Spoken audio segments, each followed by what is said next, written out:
गणपते नमः। श्री गणेश की वंदना कर दिन के स्वामी बुद्धदेव श्री गणेश तथा मां शारदे की आराधना कर इष्ट देव का ध्यान कर गुरुजनों को नमन कर अभिनंदन करते हैं आपका वरुण स्टोर द्वारा प्रस्तुत आज के दैनिक पंचांग। यह दैनिक पंचांग हम नित्य प्रस्तुत किया करते हैं और प्रतिदिन प्रस्तुत लघु पंचांग का यह बृहद रूप है। इसमें डेटा जो भी प्रयुक्त होते हैं पंचांग से दिए जाते हैं, छवि तथा ध्वनि गूगल से दी जाती है और यह प्रस्तुति आप तक यूट्यूब के माध्यम से, यूट्यूब के सौजन्य से हम सफलपूर्वक पहुंचा पाने में समर्थ होते हैं। जिस प्रकार पंचांग के 5 अंक होते हैं, उसी प्रकार इस प्रस्तुति के भी 5 भाग।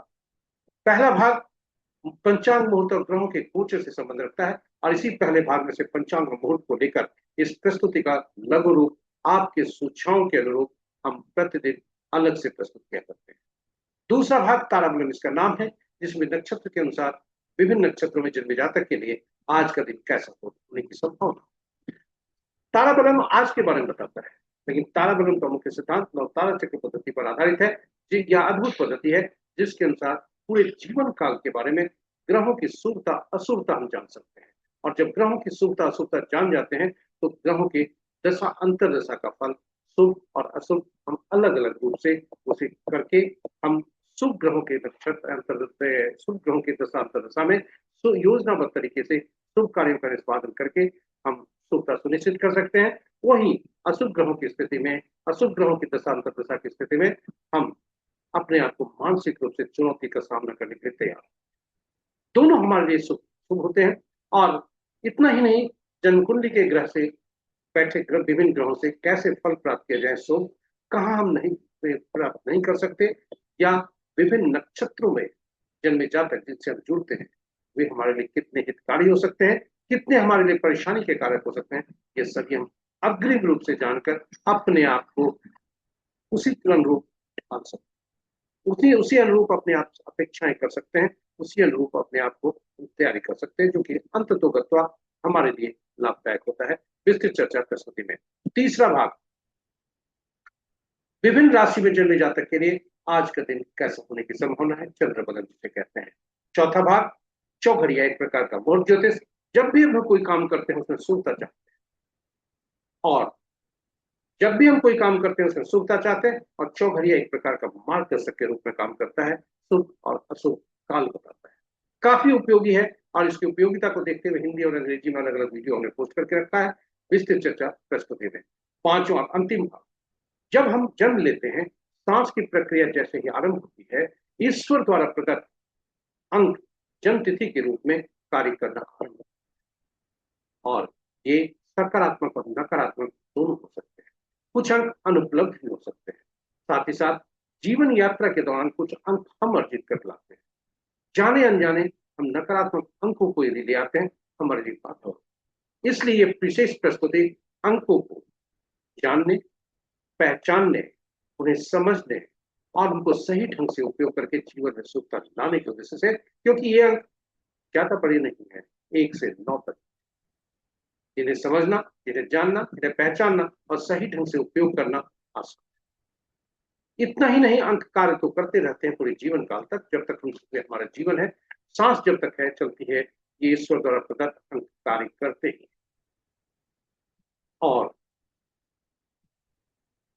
इस अंक बोलते भी किसी भी माह के विभिन्न तिथियों को जन्मे जातक के लिए आज के अंक शुभता अशुभता के बारे में क्या संदेश दे रहे हैं, सभी इसी प्रस्तुति में। इस प्रकार पांचों भाग जो हम इस प्रस्तुति में लाए हैं आपके लिए संकलित कर, अपडेट कर, आपके लिए इसे उपयोगी और महत्वपूर्ण बनाकर लाए। कहीं जाइएगा नहीं, हमारे साथ बने रहिएगा। पूरा सा समय जरूर दीजिए, यह आपके लिए है और केवल आपके लिए, आपके जीवन में शुभता का रस घोलने के लिए। और यदि इस प्रस्तुति को पहली बार देख रहे हैं तो हमारे चैनल को सब्सक्राइब भी करें, साथ ही साथ नोटिफिकेशन बटन को दबाना न भूलें, ताकि हमारे हर प्रस्तुति की सूचना आपको मिल सके और आप उससे लाभान्वित हो सके। यदि प्रस्तुति को देखने के क्रम में कोई सुझाव आपके मन में आया हो तो नोट करें और प्रस्तुति के अंत में आप YouTube के कमेंट बॉक्स पर कमेंट करके प्रस्तुति को बेहतर बनाने में सहयोग करें और हमारा मनोबल करें। इसी के साथ हम आगे बढ़ते हैं। पंचांग के 5 अंक हमें विभिन्न रूप से शुभता देते हैं, यह हम शायद ही जानते हैं। पंचांग के 5 अंक तिथि लक्ष्मी प्रदान करने वाला, वार से आयु में वृद्धि, नक्षत्रों से पापों का नाश, योग रोगों को दूर करने में सहायक, कर्म कार्य में सफलता, कार्य सिद्धि दिलाता है। फिर कौन नहीं चाहता इनके फल। इसके लिए हमें प्रतिदिन प्रातः इन पांचों अंगों का स्मरण करना चाहिए, और स्मरण करने का उचित माध्यम यह श्लोक है। तिथि च श्रीकरम प्रोक्तम वारम आयुष्वर्धनम, नक्षत्रम हरते पापम, योगम रोग निवारणम, करणम कार्य सिद्धिं च पंचांग फल मुक्तमम। इन्हें पांच इन्हें प्रातः उठते ही स्मरण करना चाहिए, और स्मरण उतनी बार करें जितना हमारे पास समय हो। और उसके अनुसार उसके बाद पुराणों में जो लिखा है, पंचांग के श्रवण मात्र से गंगा स्नान को भी लाभ होता है। गंगा का तात्पर्य यहाँ जलीय तत्व से है, जो हमारे शरीर के 77% से ज्यादा भाग जलीय तत्व है। और फिर जन्म कुंडली की जलीय राशियां, जलीय राशियों में बैठे ग्रह और जलीय राशि के स्वामी, ये सभी शुभ रूप से प्रभावित होते हैं। फिर पंचांग का श्रवण करना चाहिए, और अपने आप को कल्पना करना चाहिए गंगा स्नान का लाभ प्राप्त हो। पंचांग की उपयोगिता और महत्ता यही समाप्त नहीं होती। पंचांग हमारी निर्णय क्षमता को सुदृढ़ करता है, आत्मबल बढ़ाता है। पंचांग प्रकृति और ब्रह्मांड की ऊर्जा के साथ संतुलन स्थापित करने में सहायक होता है, जिससे जीवन में शांति, समृद्धि और सकारात्मकता का संचार होता है। अतः पंचांग का अनुसरण करके हम अपने जीवन को अधिक सफल और समृद्ध बना सकते हैं। तो चलिए आइए पंचांग की उपयोगिता, इसकी महत्ता, जीवन में भूमिका को देखते हुए हम सब पंचांग का प्रतिदिन स्मरण, श्रवण और अनुसरण करें, और करके अपने जीवन को अधिक सफल और समृद्ध बनाते हुए जीवन में सुखता बनाए रखें। साथ ही साथ साझा करें प्रस्तुति को अपने मित्रों, परिजनों तथा शुभेच्छुओं के संग, ताकि वे भी पंचांग का स्मरण, श्रवण और अनुसरण करके जीवन में सुखता ला सके। और इसी के साथ ही हम आगे बढ़ते हैं प्रस्तुति में, और आगे बढ़ने के क्रम में श्री राम का नाम उच्चारण करते चलते हैं, और जहां श्री राम होते हैं वहीं भाई हनुमान भी होते जय श्री हैं। राम। जय भाई हनुमान।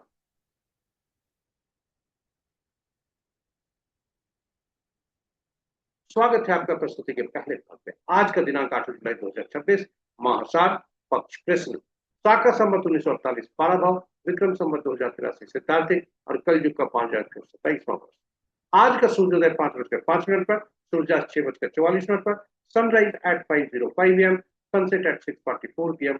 आज का मध्याह्न 11:55 पर, सूर्यदेव की स्थिति पूर्व दक्षिणा है। चंद्रोदय आज 11:53 दिन में, रात में, और चंद्रस्त 12:25 दिन में। आज का दिशा शुभ उत्तर है, फिर इस दिशा में यात्रा करने को बाध्यता हुई तिल या धनिया का सेवन करके यात्रा में सुख है। पंचांग के पांचों अंक इस प्रकार।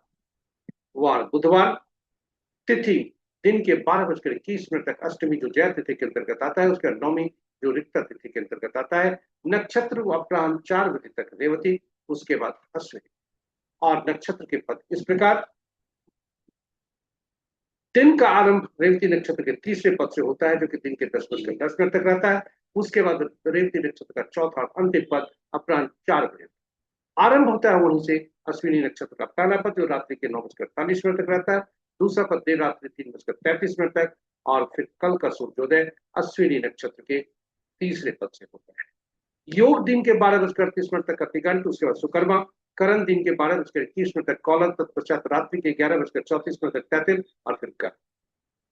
ये रहे हमारे पंचांग के पांचों अंक। महत्वपूर्ण मुहूर्त में जाने के पूर्व भोलेनाथ का वास देखते हैं। भोलेनाथ का वास कहाँ, और इसकी शुभता कैसी है। रुद्राभिषेक के लिए आज कैसा दिन है।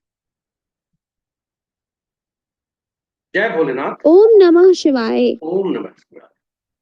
जब तक अष्टमी तिथि है, दिन के 12:21 तक, तब तक भोलेनाथ माँ गौरी के सानिध्य है, जो कि सुखप्रद है। उसके बाद वे सभा स्थल पर जाते हैं तो नहीं है।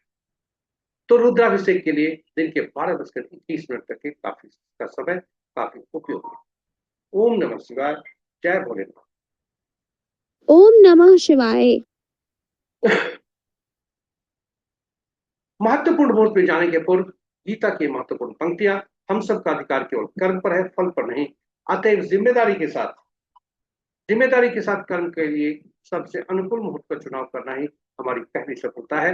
और अनुकूल मुहूर्त में कार्य आरंभ करने से मार्ग में आने वाली समस्त बाधाओं को हम सफलतापूर्वक और खुशी खुशी पार कर सकते हैं, क्योंकि बाधाएं तो मानव जीवन के हर चरण का अपरिहार्य हिस्सा है।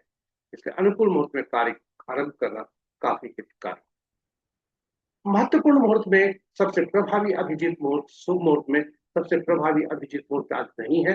अमृतकाल अपराह्न 1:28 से 3:13 अपराह्न तक, विजय मुहूर्त अपराह्न 2:11 से 3:06 अपराह्न तक, गोधूली विला संध्या 6:43 से 7:04 संध्या तक, निशिता मुहूर्त देर रात्रि 11:34 से मध्य रात्रि 0:15 तक। रात्रि में किए जाने वाले पूजा पाठ जब तक साधना तंत्र बताने के लिए निशिता मुहूर्त श्रेष्ठ हुआ करते हैं। अशुभ मुहूर्त में सबसे प्रभावी राहु काल दिन के 11:55 से 1:37 अपराह्न तक, गुलिक काल दिन के 10:12 से 11:55 दिन तक, यमगन प्रातः 6:47 से 8:30 गणमूल प्रातः 5:05 से 2:56 अपराह्न तक 9 जुलाई के। और पंचक आज समाप्त हो रहा है, आज प्रातः से अपराह्न 4 बजे समाप्त। तो ये रहे हमारे महत्वपूर्ण शुभ और अशुभ मुहूर्त।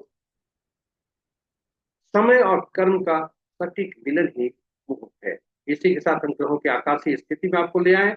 आज चंद्र में बुधदेव वक्री होते हुए, बुधदेव कर्क राशि में चल रहे थे, वक्री होने के कारण ये अपने ही पीछे चल रहे हैं, इसलिए मिथुन राशि में आ चुके हैं। और नक्षत्र भी इनका वक्री इसी तरह से हुआ है। चंद्रमा आज नक्षत्र राशि परिवर्तन करने वाले हैं, मीन राशि से ये अश्विनी में जाएंगे। इस प्रकार ग्रहों की आकाशीय स्थिति को देखा जाए तो मित्र राशि में 2 ग्रह, शत्रु राशि में 2 ग्रह, सम राशि में 4 ग्रह और अपनी राशि में 1 ग्रह है बुधदेव। सूर्य, बुध तथा बृहस्पति ये दोनों की ग्रहों दोनों की राशियों में 2-2 ग्रह हैं। मंगल की राशि में कोई ग्रह नहीं और शेष ग्रहों की राशियों में 1-1 ग्रह। ग्रहों की शक्ति नक्षत्र के अनुसार यदि देखा जाए तो मित्र नक्षत्र में 4 ग्रह, शत्रु नक्षत्र में 1 ग्रह, सम नक्षत्र में 2 ग्रह और अपने नक्षत्र में 2 ग्रह, राहु और केतु देव। बृहस्पति देव, केतु देव और बुध देव के नक्षत्र में 2-2 ग्रह हैं। शुक्र, सूर्य, मंगल के नक्षत्र में कोई ग्रह नहीं और शेष ग्रहों के नक्षत्र में 1-1 ग्रह।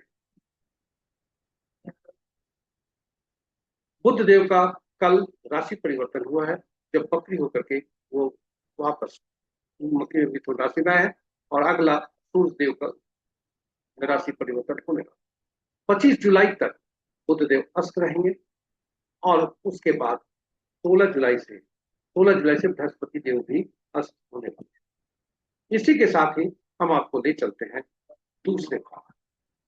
दूसरा भाग ताराबलम इसका नाम है और अपराह्न 4 बजे आज चंद्रमा का राशि परिवर्तन होगा, जब मीन राशि से वे अश्विनी में जाएंगे। और ताराबलम में आपका स्वागत है। ताराबलम के समक्ष जो नक्षत्रों के नाम है वह चंद्रमा के गोचर से संबंध रखता है और ताराबलम जो ये हॉरिजॉन्टली नक्षत्रों के नाम है वह चंद्रमा के गोचर से है। और ताराबलम के नीचे जो वर्टिकली नक्षत्रों के नाम है वह हमारा आपका जन्म नक्षत्र है।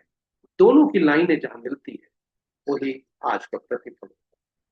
जी हाँ, दोनों लाइनें जहां मिलती है वही आज का प्रतिफल होता है।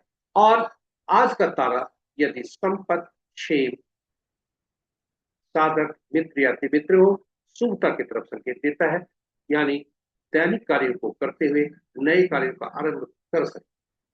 वहीं यदि आज का तारा जन, विपत, प्रत्यरी, नैधन्य में हो तो वह अशुभता की तरफ संकेत देता है, जिसके अंतर्गत दैनिक कार्य में सावधानी और नए कार्यों को आरंभ करने से मनाएं। नौ तारा चक्र पद्धति ताराबलम नौ तारा का मुख्य सिद्धांत नौ तारा चक्र पद्धति है, जिसके अनुसार ग्रहों के मन नक्षत्र ही होते हैं। यानी ग्रह अपना फल नहीं देते, नक्षत्र ही फल देते हैं। प्रश्न उठता है 27 नक्षत्र 9 ग्रह, यह दुविधा होती है कि आखिर कौन से ग्रह किसके कौन को नक्षत्रों के फल पाएंगे या कौन को नक्षत्र किन किन ग्रहों का फल देंगे। इसके लिए 27 नक्षत्रों को सूचीबद्ध की जाती है और 3 श्रेणियों में रखा जाता है। 9 नक्षत्रों की सूची बनाकर उन्हें 3 श्रेणियों में रखा जाता है और यह सारणी इस तरह से ग्रहों को महादशा के क्रम में रखा जाता है और ग्रहों को महादशा के क्रम में रखते हुए इनको पहला ग्रह जो केतुदेव बने, इन्हें हर श्रेणी में से पहला नक्षत्र यानी पहला 10वां 19वां नक्षत्र का स्वामित्व मिलता है। उसी तरह से दूसरा ग्रह शुक्रदेव को दूसरा 11वां 20वां का, सूर्यदेव तीसरा ग्रह इनको तीसरा 12वां 21वां, चंद्रदेव चौथा इनको चौथा 13वां 22वां, इस प्रकार घड़ी की सुई की दिशा में आगे बढ़ते हुए बुध देव को 9, 18, 27वां नक्षत्र का स्वामी मिलता है। और ये सारणी इस प्रकार, यह सारणी काफी महत्वपूर्ण है, इसे आप सहेज कर भी रख सकते हैं। और इस सारणी में से हम चिन्हित करते हैं, जी हाँ, इस सारणी में से हम चिन्हित करते हैं अपने जन्म ग्रह को, सॉरी जन्म नक्षत्र को। और जन्म नक्षत्र को चिन्हित कर जब हम शीर्ष की ओर बढ़ते हैं तो जो उसके शासक ग्रह हैं वही हमारे जन्म ग्रह बनते हैं। और जन्म ग्रह जो बनते हैं वहीं से गणना आरंभ होती है। घड़ी की सुई की दिशा में बुध तक जाते हैं, फिर केतु से यात्रा आरंभ करके गणना की यात्रा आरंभ करके जो ग्रह जन्म ग्रह बनता है ठीक उसके पिछले ग्रह तक हम यात्रा को गणना करते हैं। गणना हम की यात्रा हम वहां तक करते हैं। पहला ग्रह बहुत ही महत्वपूर्ण, चूंकि जन्म ग्रह यहीं से हमारे जीवन की क्रिया आरंभ होती है, जीवन की लीला आरंभ होती है, यहीं से हमारा जीवन शुरू होता है। और ये इसी के ग्रह की महादशा में हमारा जन्म हुआ होता है। जी हाँ, इसी ग्रह की महादशा में हमारा जन्म हुआ होता है। और ये जन्म की अवधि, जो दशा की अवधि है, वह विभिन्न हो सकती है। यह विंशोत्तरी दशा से पता चलता है। आइए विंशोत्तरी दशा का एक एग्जाम्पल देखते हैं, उदाहरण देखते हैं। इस कोई जातक का जन्म बृहस्पति की महादशा में, बृहस्पति की महादशा की अवधि जो जातक के पास उपलब्ध है वह है 5 साल 2 महीना 13 दिन। शुभ और अशुभ उनके जन्म कुंडली पर भी निर्भर कर सकता है, लेकिन इनकी दशावधि जो इन्हें जो बृहस्पति की प्राप्त है वो 5 साल 2 महीना 13 दिन। किंतु बृहस्पति की जब दशावधि 16 साल हो, यानी जातक 10 साल 9 महीना 17 दिन वह भोग चुका है, उसका फायदा या नुकसान हो चुका है, वह भोग चुका है, या कहे उसके बृहस्पति की वो दशावधि वह सामना कर चुका है। और यह कब सामना किया? ठीक मृत्यु के पहले। यानी जिस ग्रह की महादशा में हमारा जन्म होता है उसी ग्रह की महादशा में हमारी पिछले जन्म में मृत्यु भी हो। और इसलिए चूंकि पहला ग्रह का संबंध पिछले जन्म की मृत्यु से भी है, इस जन्म के जन्म से भी है, इसलिए इसे पीड़ा की श्रेणी में रखा जाता है। पीड़ा और दोनों सुख भी दोनों की श्रेणी में रखा जाता है, ज्यादा पीड़ा की श्रेणी में। और इस प्रकार पहला ग्रह को अलग हम सिग्निफाई करते हैं, और दूसरा, चौथा, छठा, आठवां, नौवां ग्रह ये शुभ फलदायी, तीसरा, पांचवां, सातवां ये अशुभ फलदायी होते हैं। और इनके शुभता और अशुभता जैसे जैसे इनकी संख्या बढ़ती है वैसे वैसे बढ़ती है। अब यदि हम पूरे चार्ट को देखें तो हम अलग अलग कौन से ग्रह हमारे शुभकारी होंगे, कौन से अशुभकारी, इसकी सूची हम बना सकते हैं। और जब यह सूची बन जाती है तो दशा अंतर्दशा का फल भी उसी तरह से होगा। और जब वह ये सब जान सकते हैं तो योजनाबद्ध तरीके से अपने कार्यों का निष्पादन करके शुभ ग्रहों की स्थिति में शुभ कार्यों का निष्पादन करके शुभता सुनिश्चित कर सकते हैं, अशुभ ग्रहों की स्थिति में चुनौती का सामना करते हैं। वहीं यदि जन्म कुंडली के ग्रह से हम कैसे फल लाए, उदाहरण स्वरूप संपत ग्रह, दूसरा ग्रह जो होता है संपत ग्रह होता है, ये संपत देते हैं। अब ये कैसे देंगे? तो जन्म जो कुंडली में जहां जिस भाव में बैठे हैं, जिस राशि में बैठे हैं, कौन से और कौन से ग्रह संपत्त बनते हैं, तीनों का सम्मिश्रण करके जो कार्य किए जाएंगे उसमें संपत्त का भाव। उसी तरह से शुभ ग्रहों के नक्षत्र में जन्मे जातक हमारे लिए शुभ कार्य होंगे, अशुभ ग्रह के नक्षत्र में जन्मे जातक हमारे लिए शुभ कार्य होंगे, चाहे वो व्यक्ति घर परिवार रिश्तेदार सब समाज संसार कहीं पर। इसलिए हम यह नवतारा चक्र पद्धति काफी अद्भुत पद्धति है, इससे हम काफी अनेक रूप में लाभान्वित हो सकते हैं। और इसलिए हमने YouTube पर अलग से वीडियो पोस्ट करके रखा है, आपके उपयोग के लिए, आपके ज्ञान के लिए तथा आपके लाभ के लिए। इसमें भगवान राम, माँ सीता तथा पवन पुत्र भाई हनुमान की भी कुंडली की चर्चा है, आप उसे देखें, लाभान्वित। तो चलिए आगे बढ़ते हैं। ये जो आपके सुझाव के अनुसार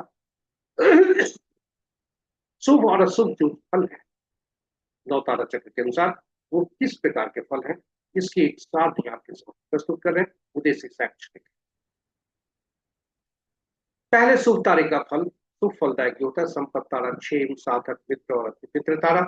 और उसके बाद अशुभ तारे विपत तारा, प्रत्यरी और नैथति तारा। इनके जो फल है आपके सामने। इससे आप फल निकाल सकते हैं अपने तारों का, और उसी अनुरूप दशांतर दशा का, और उसी के अनुरूप कार्य कर सकते हैं। इसी के साथ ही वापस हम ताराबलन पर चलते हैं। ताराबलन के अनुसार आज का संकेत क्या कहते हैं? जी हाँ, ताराबलन के अनुसार आज चंद्रमा, आज चंद्रमा रेवती नक्षत्र में 4 बजे अपराह्न तक, उसके बाद वे अश्विनी नक्षत्र में जाते हैं। और आज का अगर कहें तो आज जो कृतिका, उत्तरा फाल्गुनी, उत्तरा सारा नक्षत्र का 4 बजे संध्या तक ज्यादा शुभ समय है। उसके बाद रोहिणी, हस्ता और श्रवण नक्षत्र में जातक के लिए ज्यादा शुभ, और इसलिए सावधानी नहीं रहना अत्यावश्यक। और शेष नक्षत्र वाले जातक अपने अपने नक्षत्रों को चिन्हित करके फल समझ सकते हैं आज का कैसा फल होने की संभावना। इसी के साथ ही हम आपको ले चलते हैं राशि के अनुसार आज कैसा दिन होने की संभावना है। राशि के अनुसार आज चंद्रदेव राशि परिवर्तन करेंगे, मीन राशि से अश्विनी में जाएंगे। जब तक मीन राशि में है तब तक का फल पहले देखते हैं। जी हाँ, चंद्रबलन इसका नाम है। चंद्रमा जिस राशि में जन्म कुंडली होते हैं उसी के अनुसार यह फल देखा जाता है, लग्न या सूर्य की राशि के अनुसार नहीं। तो आज चंद्रमा जिस जब तक मीन राशि में है, यानी संध्या 4 बजे तक, वृषभ, मिथुन, कन्या, तुला, मकर और मीन राशि के जातकों के शुभता के संकेत हैं। उसके बाद चंद्रमा जब मेष राशि में जाते हैं तब ये मेष, मिथुन, कर्क, तुला, वृश्चिक और कुंभ राशि के जातक के शुभता के संकेत देते हैं। 23 राशि के जातकों के शुभता के संकेत नहीं। इसी के साथ ही हम आपको चौघड़िया में ले आए। चौघड़िया एक प्रकार का मुहूर्त ज्योतिष शुभ और अशुभ काल दर्शाता है। कोई भी कार्य करते हैं उसमें शुभता जाते हैं, और यह हमें मार्गदर्शन का काम करता है। शुभता, शुभ और अशुभ काल बताता है, ताकि हमारे कार्यों में शुभता बनी। जी हाँ, चाहे वो कार्य कोई भी हो, पूजा पाठ से संबंधित हो, पहली बार किए जाने वाले कार्य हो, सभी के लिए यह उपयोगी होता है। यदि कोई व्यक्ति उचित मुहूर्त नहीं देखना चाहता तो कम से कम शुभ कार्य, अपने कार्य में शुभ तक जरूर चाहता है, और ऐसे में चौकी अच्छी होती है। इसकी उपयोगिता को देखते हुए हमने हिंदी और अंग्रेजी में अलग अलग वीडियो पोस्ट करके रखा है, आप उसे देख सकते हैं। संक्षेप में हम चर्चा कर रहे हैं। कुल 8 चौघड़िया दिन के होते हैं, 8 चौघड़िया रात के होते हैं, किंतु साप्ताहिक दिन 7 ही होते हैं। उनसे संबद्ध करने के लिए 7 चौघड़िया का नामकरण, और ये 7 चौघड़िया का नामकरण होता है। 8वां चौघड़िया जो होता है, आदि जो पहला चौघड़िया होता है वही अंतिम चौघड़िया वो करता है। इस प्रकार 8वां चौघड़िया का संबंध साप्ताहिक हो जाता है। और हम जानते हैं हर साप्ताहिक दिन के स्वामी शासक अलग अलग ग्रह बनते हैं, स्वामी अलग अलग ग्रह बनते हैं, जिन जो अलग अलग विभिन्न कार्यों के लिए अधिकृत होते हैं, उपयुक्त होते हैं, वो शुभ फलदायी होते हैं, उन्हें अच्छा माना जाता है। कार्य अब विशेष कार्य ग्रह के अनुसार अपना अपना उनके कार्य के लिए निमित्त कार्य है। और इस प्रकार सभी चौघड़िया का संबंध उनके सभी चौघड़िया का संबंध साप्ताहिक दिनों के, उनके शासक ग्रहों से और उनके द्वारा निमित्त कार्यों से है। चौघड़िया को जब भी हम देखें तो जरूर ये सुनिश्चित कर लें जिस चौघड़िया का उपयोग हम करने जा रहे हैं कहीं वह अशुभता से भी व्याप्त तो नहीं। जी हाँ, दिन में 3 तरह की अशुभताएं होती है, राहु काल, काल बेला, वार बेला, और रात्रि में काल रात्रि। और अनुभव के आधार पर हमने पाया है, जो आपसे हम साझा कर सकते हैं, करते हैं, साझा करना चाहते हैं। दिन में सूर्य देव का प्रभुत्व होता है, और सूर्य देव और शनि देव पिता पुत्र में आपस में नहीं बनते, इसलिए शनि का चौघड़िया प्रतिदिन काल बेला से होता। वहीं रात्रि चंद्रमा का प्रभुत्व, और चंद्रमा से बुध देव नाराज, इसलिए बुध का चौघड़िया प्रति रात काल रात्रि में होता है। रात्रि में कोई अन्य चौघड़िया अशुभता से अधिक।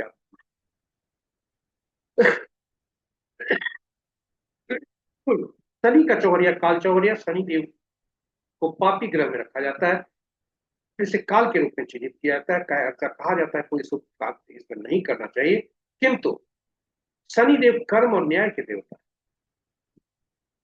सरकार के नियमों का अनुपालन करते हुए सत्य और निष्ठा के कर्म पर ईमानदारी के साथ, ईमानदारी के पथ पर चलकर धनोपार्जन हेतु की जाने वाली गतिविधियों के लिए ये काफी लाभदायक होते हैं।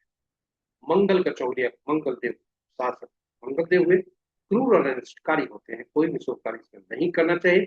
लेकिन मंगल देव सत्पुरुषता होते हैं, युद्ध क्षेत्र में शत्रु को पराजित करने के लिए काफी उपयोगी।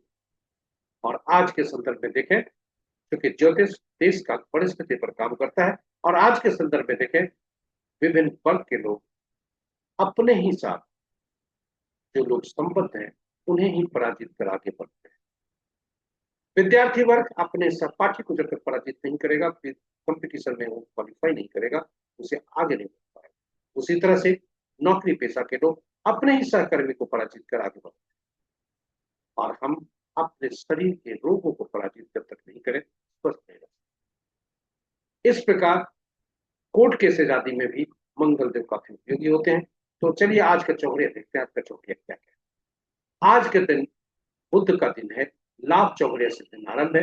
लाभ चौघड़िया से काल चौघड़िया जो प्रातः 8:30 से 10:12 तक है, वह वार वेला काल वेला से ग्रसित है। रोग चौघड़िया जो दिन के 11:55 से 1:37 अपराह्न तक है, और राहु काल से ग्रसित है। और वही रात्रि का चौघड़िया देर रात्रि 2:30 से 3:48 तक। लाभ चौघड़िया काल रात्रि से। तो ये रहे चौघड़िया पक्षों प्रस्तुति। और इसी के साथ हम आपको ले आए हैं अंकों की जीवन में अहम भूमिका पर विशेष प्रस्तुति। अंक 1 से 9 काफी महत्वपूर्ण, और यह हमारे जीवन में अहम भूमिका अदा करते हैं। 1 से 9 तक के अंक में 10वां अंक कोई नहीं होता, शून्य को गणना में नहीं लेते, और चूंकि एकल अंक की प्रयोग करते हैं, इसलिए जब भी 2 अंकों या 2 से ज्यादा अंकों का समूह होता है, तो उसे प्रयुक्त हुए सभी अंकों को जोड़कर हम एकल अंक में परिवर्तित करते हैं। 1 से 9 तक अंक, 5वां अंक काफी महत्वपूर्ण, क्योंकि बीच का अंक होता है, ये संतुलित करता है अपने से पूर्व और बाद में आने वाले अंकों को। अगर वास्तव में कहा जाए न्यूमरो वास्तव में, तो 5वां अंक हमारा ब्रह्म समाज होता है।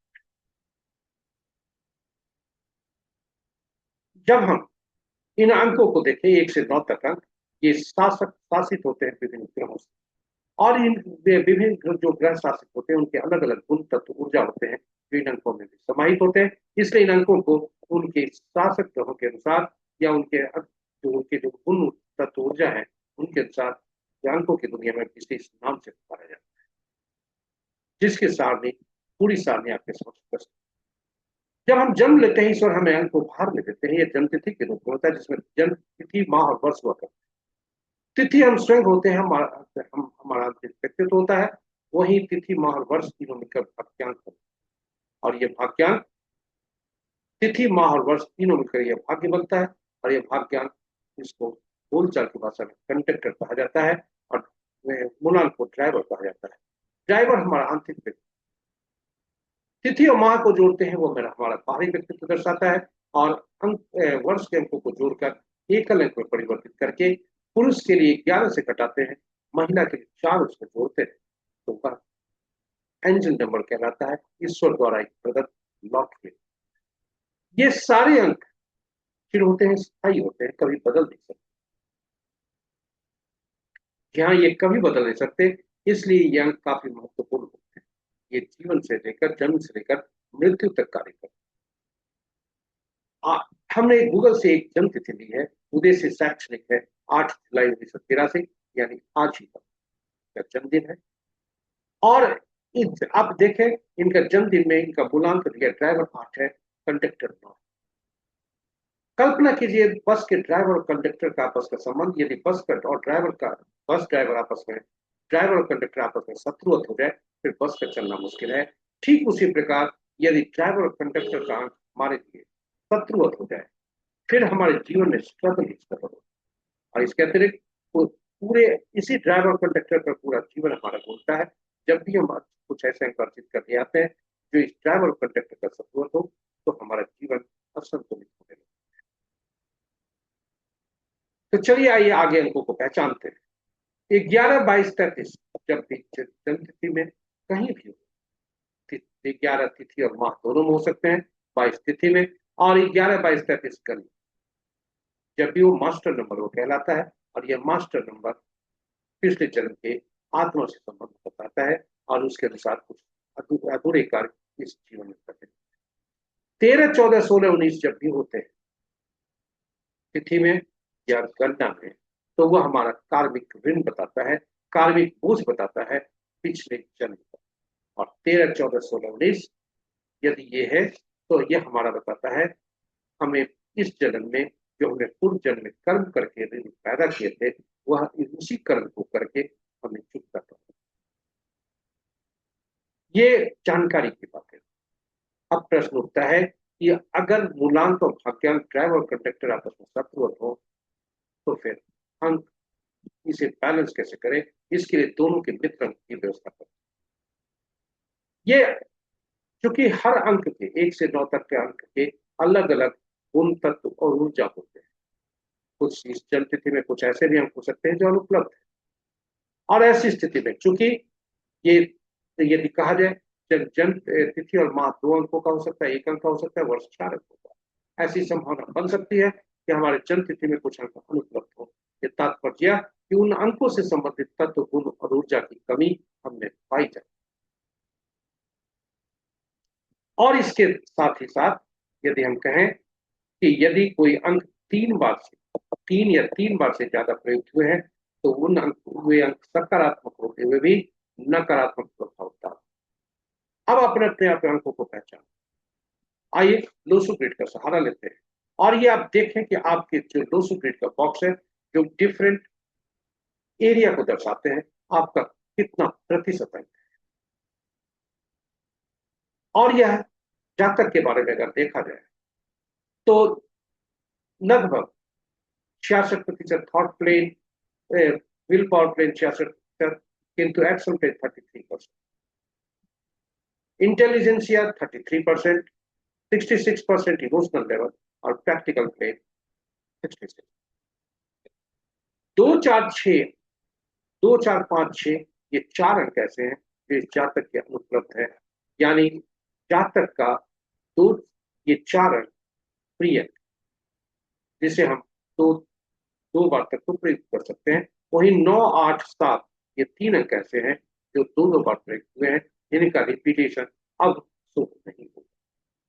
3, 1 बार प्रयुक्त। अब ये तो अंक हमें पता चल गया कि कौन अंक से इन्हें संतुलित कर सकते हैं, किंतु कौन कौन से उपलब्ध अंक है, किंतु किस अंक से वो और वो सोर्स कहां से, इसके लिए ईश्वर द्वारा प्रदत्त ये जन्म तिथि का अंक है और धरती के माता पिता हमें नाम देते हैं। नाम का जो अंक होता है वह महत्वपूर्ण होता है, पूरे जीवन में रहता है और इसलिए वही एक सहारा, नाम ही एक सहारा। जी हाँ, तो नाम अंक जो होता है यह महत्वपूर्ण होता है। यहाँ दुविधा होती है, नाम में अक्षर होते हैं, अंक कहाँ से आएगा। इसलिए आपको बता दें कि हर अंकों के हर अक्षरों के नाम में ए से जेड तक जो अंक है उसके अल्फाबेट्स के अंकीय मूल्य होते हैं। इसलिए नाम में प्रयुक्त हुए अक्षरों को अंकीय मूल्य में परिवर्तित कर लेते हैं। नाम का जो पहला अंक होता है, पहला अक्षर, वो काफी महत्वपूर्ण होता है, चेतना जगाता है, काफी ऊर्जावान होता है। इसलिए वह भी मूलांक और भाग्यांक का शत्रु नहीं। नामांक भी मूलांक और भाग्यांक का शत्रु नहीं। चलिए आइए देखते हैं क्या इनका नाम है मीरा चोपड़ा, ये एक्ट्रेस है। इन्हें जन्मदिन की हार्दिक बधाई। नाम में भी वॉवेल अगर कम हो, कॉन्सोनेंट ज्यादा हो तो ये अच्छा नहीं होता। वॉवेल को ज्यादा अंक होने चाहिए, कॉन्सोनेंट का कम। इस जातिका का वॉवेल कम है, कॉन्सोनेंट ज्यादा है और नाम का पहला अक्षर 4 दे रहा। नोट करें इनका मूलांक 8, भाग्यांक 9, नाम का पहला अक्षर 4 और नामांक 7। अब आइए शत्रु अक्षरों को देखते हैं। शत्रु अक्षर कौन कौन? 1 के 8, 2 के 4, 6, 8, 9, 3 के 6, 4 के 8, 9, 4, 2, 5 के कोई नहीं, 6 के 3, 9, 7 के 8, 7, 9, 3, 8 के 1, 2, 9, 4, 8, 9 के 6, 4, 2, 8। यानी जातक का मूलांक 8, ड्राइवर 8, भाग्यांक 9, कंडक्टर 9, ये दोनों आपस में शत्रु और नाम का पहला अक्षर भी शत्रु दोनों का। सॉरी, 9 का नहीं बल्कि ये 8 का शत्रु, जबकि 4 अंक के लिए 8 और 9 दोनों शत्रु। 7 अंक के लिए 7 अंक अगर नामांक है उसके लिए 9 शत्रु।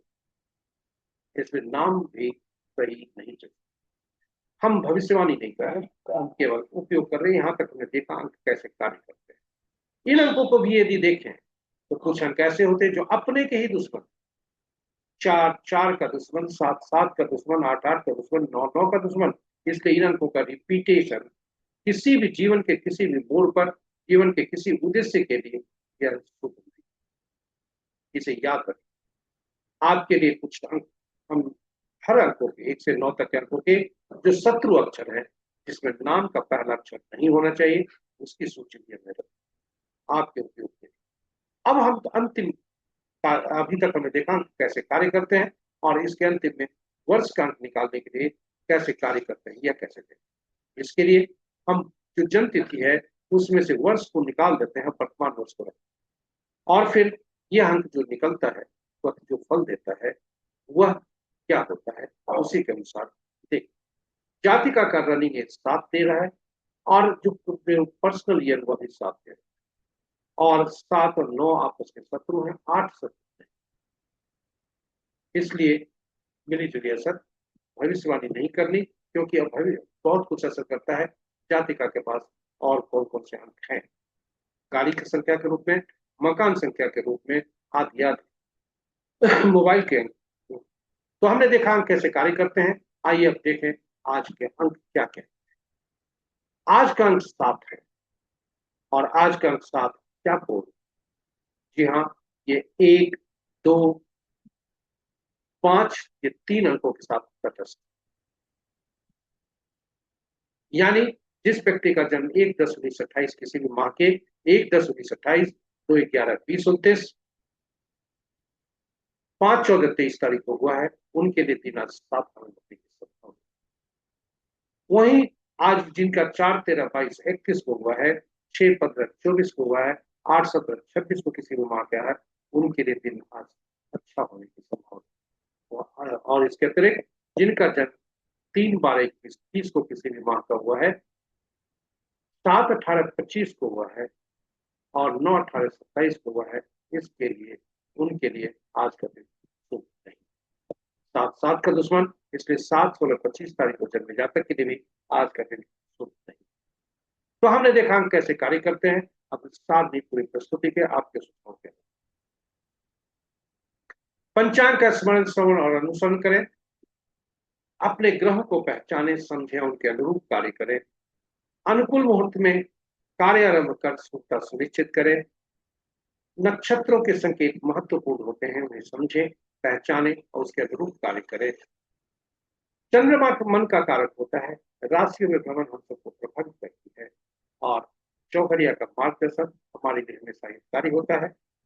अंकों को समझे, पहचाने, उन्हें जाने, उसका सही ढंग से उपयोग कर सही अंकों का चयन कर तक अंक उसका फल, सकारात्मक फल सुनिश्चित करें। ये रहे हमारे पूरी प्रस्तुति का सार, और इसी के साथ हमारी प्रस्तुति यहाँ पर समाप्त होती है। आप हमारे साथ बने रहे, इसके लिए बहुत बहुत आशा करते हैं पूरी प्रस्तुति आपके लिए उपयोगी सिद्ध होगी। यदि इस प्रस्तुति को पहली बार देख रहे हैं तो हमारे चैनल को सब्सक्राइब करें, साथ ही साथ नोटिफिकेशन बटन को दबाना न भूलें, ताकि हमारे हर प्रस्तुति की सूचना आपको मिल सके, आप उसे लाभान्वित साझा करें चैनल को अपने मित्रों, परिजनों तथा शुभेच्छों के संग, ताकि वे भी लाभान्वित हो सके। और प्रस्तुति को देखने के क्रम में कोई सुझाव आपके मन में आया, देर न कीजिए, उठाइए, यूट्यूब के कमेंट बॉक्स पर कमेंट करके हमारा मनोबल बढ़ाई और प्रस्तुति को बेहतर बनाने में सहयोग करें। इसी के साथ हम आज के दिवस के देवता बुद्धदेव, श्री गणेश, हम मां शारदे से प्रार्थना करते हैं कि उनकी असीम कृपा पर बनी रहे। आपका दिन शुभ। जय बुद्धदेव, जय श्री गणेश, जय मां शारदे।